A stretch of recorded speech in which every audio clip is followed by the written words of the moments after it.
Hi, my name's Phil. I like to talk about politics, and this one's a bit of a request, really, but an extremely important topic that shines a spotlight on one of the most inhuman aspects of the Conservatives' austerity smokescreen, which, of course, was used to shrink government. And, well, it wasn't intended for this, but it did kill many innocent British citizens.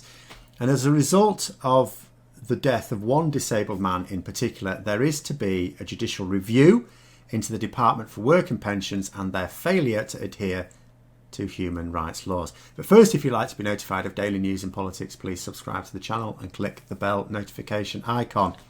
So, austerity was a term used to justify quite appalling policies which created a hell on earth for the poor and the disadvantaged in particular, but also had other collateral damage as well. It was never, of course, about getting the economy in shape, because they never did that. At no point over the last 10 years has the economy been in good shape. It's looked like it was about to get into good shape, and then, of course, we had Brexit, so that knackered that. And austerity has been linked to the untimely deaths of over 120,000 people in Britain. So over that, it was 120,000 people, I think, a couple of years ago. And austerity just never went away. And there is, one of these people was fairly close to me as well, one of my very closest friends. So it's, the subject is close to me personally as well. But there have been some very notable examples of victims of this because their stories are so harrowing that it's impossible not to be moved. Unless, of course, for you, a tragedy is being told to put a bit of cloth over your face. So Stephen Smith is one particularly haunting example from last year. Literally skin and bones. Couldn't even walk. Serious respiratory condition. All sorts of things. Yet the Department for Work and Pensions, which I'll just refer to as the DWP from here on in, said he was fit for work. So his employment support allowance was stopped. He was moved on to job seekers allowance, which means you have to meet certain conditions that a man like Mr. Smith kept having to spend time in hospital couldn't possibly comply with. He lived on his own, could barely manage. Even with a government that was fit for purpose, it would have been a tragic story. But of course, he wasn't living under a government that was fit for purpose. He appealed, and he had a doctor's note stating clearly that he could not walk 20 metres without pain or exhaustion. But the DWP didn't consider that an impediment to work. They declared him fit, and that was all there was to it. Now, the DWP were eventually, after a long time, forced to back away from that position, but not before the experience had already taken its toll. He died early last year. But one of the most damning aspects of this case was on review. It wasn't because of some Jobsworth that failed to take account of flexibility in the system or thought they knew better than a doctor. The review determined that all of the procedures had been followed correctly. That makes it even worse because a cack-handed official misapplying procedures is limited in the damage that they can do.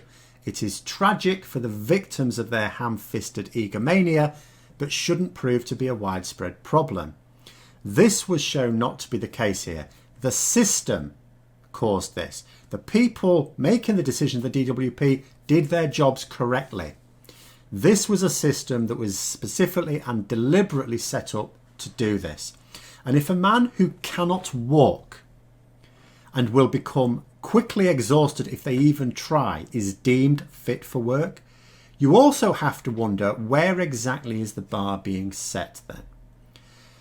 Which brings me to the case of Errol Graham, another victim of this deliberate system, as I say, which has now resulted in a judicial review.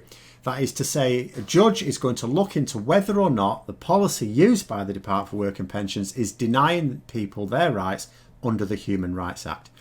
Mr. Graham had his work disability benefits stopped. He starved to death, being found dead in his home, weighing just 4.5 stone. In particular, those bringing the legal action want the review to look into the DWP's failure to contact relatives, social workers and doctors in coming to their decision. because it's the wrong way round. This is the problem with the system. Instead of the system going, okay, this person doesn't seem to be complying with various conditions, we need to find out why. The system works from the basis, not fulfilling the conditions, not ticking all the boxes, stop the benefits. And then it's for them to persuade us that we made a mistake, which is the wrong way around. But that is how the system works right now. It is deliberately designed to assume anyone on their books is a scrounger. That's the assumption, that is the base assumption, that nobody has rights to benefits, that you have to prove that you do. So if any little box fails to be ticked, those benefits are just stopped. No thinking about what might have caused it, none of that, none of this, can you explain why this is? None, as I say, in the case of someone who may have difficulties contacting their GP, social worker, someone like that, none of that. It is a truly inhuman situation which provides two benefits to the wealthy government ministers. One, it allows them to keep the unemployment figures down. Two, it allows them to keep public expenditure down. It essentially works on the following principle. People are fundamentally lazy. Remember the book that was written by a number of senior ministers such as Dominic Raab and Priti Patel? It referred to the British worker as the worst idlers in the world. So that is one of the guiding principles. People are fundamentally lazy. And the other guiding principle is this.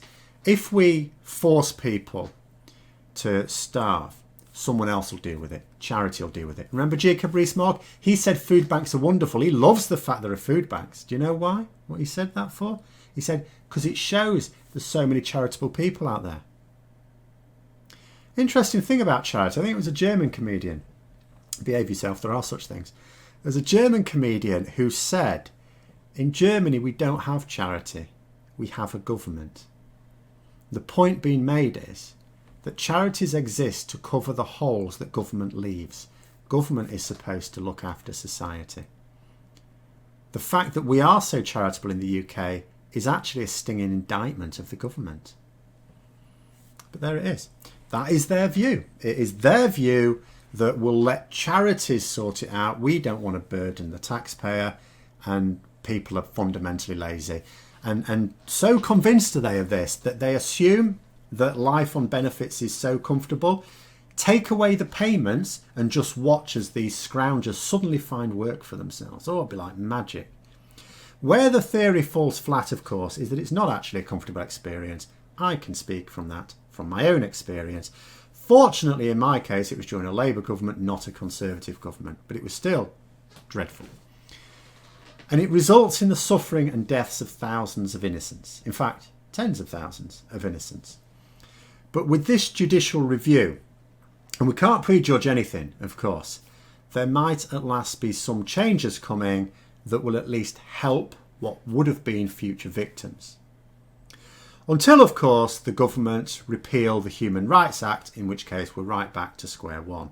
But I'm afraid we're going to have to come to that bridge when we come to it. But until then, I hope you found the video interesting. If you did, don't forget to click the like button. If you'd like to support the channel further, please also click the Patreon link for details. And until next time, I'll see you later.